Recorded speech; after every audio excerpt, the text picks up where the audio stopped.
qo'llaringizga bergan stikerlarga sizlar onalaringiz sizlarni qanday so'zlar bilan erkalab chaqirishini yozasiz. 3 ta stiker berganman, uchalasiga 3 xil so'z yozishingiz kerak bo'ladi. Vaqt ketdi.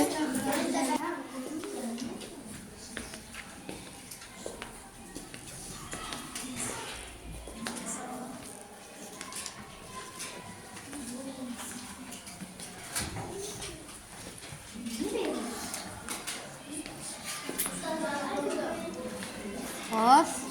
Endi doskaga chiqib, gulchalarimizni, kapalaklarimizni har joydan yopishtirib chiqamiz.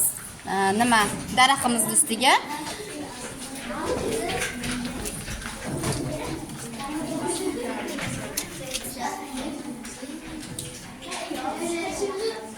Ketib qoladi. Bitta onalarimiz